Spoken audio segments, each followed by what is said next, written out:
Hi, and welcome to our podcast known as Wokitoki, where we talk about polemic topics, their points of view, and our personal opinion. My name is Fabiola, and my partner is Jose. Good morning, everyone, or evening, depending on when you're listening to us. I hope that you enjoy today's topic. Before we begin, I must say that this program has no intention more than sharing our opinions about the different topics whatsoever. So we hope that no one gets offended, because at the end of the day, everyone gets the chance to learn something new. Without further notice, we shall begin with today's podcast session. So, Fabi, what's today's topic? Well, yesterday I was scrolling to Twitter and I read a thread about the use of mobile phones in school. You know, it's quite common during this time, but many people were actually discussing it. I definitely have an opinion that I would like to share, and I'm sure our guest will have some interesting points as well. Do you mind introducing him? Today, as our guest, we have Andres Quiroz, a professor from Liceo Los Cabos who has experienced a bit about everything we have been talking about giving a class. Hello, everyone. First, I'm very thankful for your invitation to this podcast. I'm excited to debate about this specific topic and hear your point of view. That's great to know. So, before we begin, we will simply mention our shelters for today. To have a little schedule on the topic aboard, first we will discuss the recent increased mobile phones have had around schools. We would like to talk about why some institutions decide to ban these devices, the consequences of doing so, and finally, we will give our opinions about the topic. At the end, we would like to somehow discuss why or why not mobile phones should be allowed in schools or any educational institution.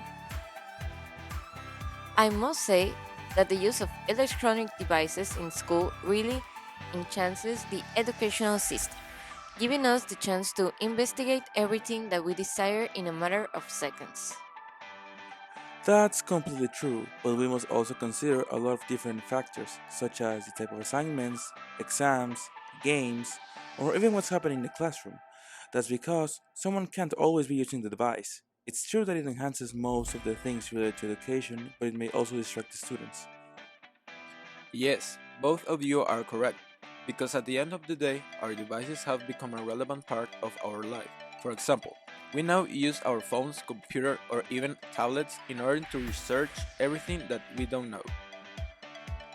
We also use them in order to get ourselves informed about what's happening in the world. Like we can get access to every newspaper throughout the internet. That's a great point indeed. The internet has really helped us to get every kind of information that we need, and it also caused a more practical way of contacting people. But there are a lot of questions that will need to be answered. Are mobile phones really a more practical way of learning things? Do they help us when researching stuff? Aren't these devices distracting more than helping?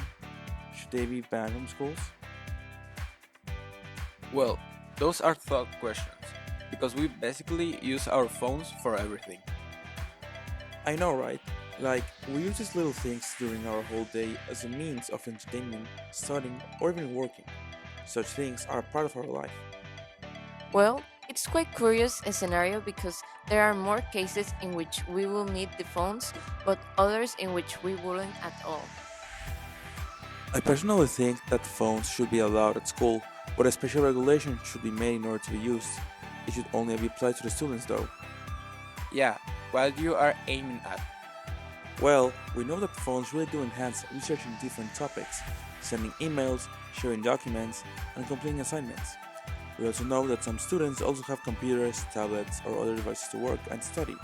So, considering these facts, we could say that the phones could be used more as a distraction than as a tool to study during class. I see that phones could be used inside schools when needed, such as in some research topics, taking photos of some assignments, sending some emails, sharing information, or simply using them to write some notes. If a student is found fooling around with the phone, then it should be confiscated and returned at the end of session. Interesting point that you have there, but wouldn't it be hard for the professors to detect which students are actually working with the phones? It will be hard at the start, but it's actually really easy to know when someone is actually working and when someone's not. The professor will have to put some effort too. That's actually a really good point.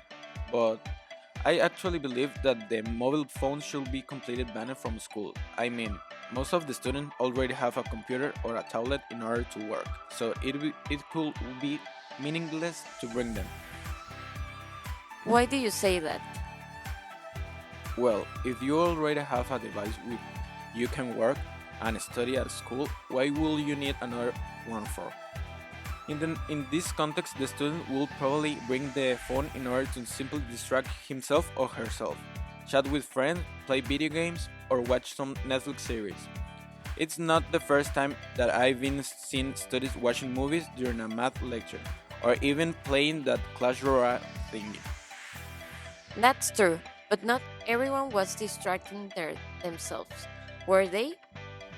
Yeah, but it's still proving my point that phones are normally used as a mean of an entertainment inside the classroom. Even if not everyone uses them, most of the students do, and it has been reflected in their grades. I completely understand and agree to some extent with your point, but still, professors can simply ban their phones. At the end of the day, it's like you said, we rely on our mobile phones more than ever. With them, we can easily communicate with each other or even find someone's location. Well, that's true. I get what you mean with the phones being a distraction, but such devices are still a very important part of our daily lives. The students use them as a tool to support themselves, and the ways in which they use such devices can be really impressive. That might be happening in some cases, but not everyone does the same.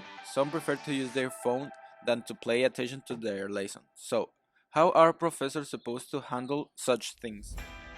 Well, one option could be to take their phones away only if they are found to be fooling around and not paying attention at all. Another one could be to ask the students for their phones at the start of class, put them in some kind of basket, and give them back at the end of class.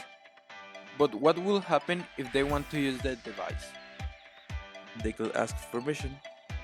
But still, that doesn't guarantee that they already going to use their phone in a proper way. Not only are the electronics some kind of distraction, but they also can be used to do improper things, such as cyberbullying or some integrity could be at the risk. Banning such phones wouldn't prevent cyberbullying from happening, because that could occur at any moment of the day. Even if cell phones are completely banned, then the students will return to some classic methods. That's a fact. How so? Well, bullying exists in many different forms and can be used by people however they want. That even includes using computers, tablets, paper, and even physical contact. Just because phones are banned doesn't mean that bullying will simply come to a halt. I completely forgot about that. You are right. Bullying will not stop even if phones are banned. But then, what should we, the teachers, do? That's a tough one, but the best that you can do is halting the aggressors as best as you can. We know that's not simple, but at the end of the day, it's better to stop a conflict as fast as possible. I totally agree with you, Fabi. That will do. Thank you. So, before ending this amazing podcast, we would like to share some interesting statistical data on the use of cell phones at school. Did you know that at the age of 15, 9 out of 10 teenagers already own a smartphone? 86% of students use some device connected to the internet at least 1 hour a day while in classroom. 45% of students consult their social networks while in the class. 95% of leaders in school consider it is very important that mobile devices in the classroom have to help give a more personalized learning experience to the student. Those statistics are very impressive. I'm sure that cell phones themselves are not the cause of poor performance in school, but the use they give to them, since they can work for much more in social networks and video games. As a teacher, I am not in a fight with cell phones. On many occasions, my students use them for various things in the school environment. It does not take away from the fact that I can become a distraction at a certain moment, but it seems fairly that to me to have a less strict regimen with students of high school, for example. Well, that's all for today's episode. We hope that you have enjoyed our little chat. Thank you for listening to us, and be sure to follow us on our social media if you learn anything new. Andres, thank you for accompanying us in today's show, and we hope that we can have you here again soon enough. It's been a pleasure. Thank you much, Fabi and Jose, for the invitation. And it was really great to know your opinions about the topic. Thank you everyone for listening to us. Come back again to Wokitoki.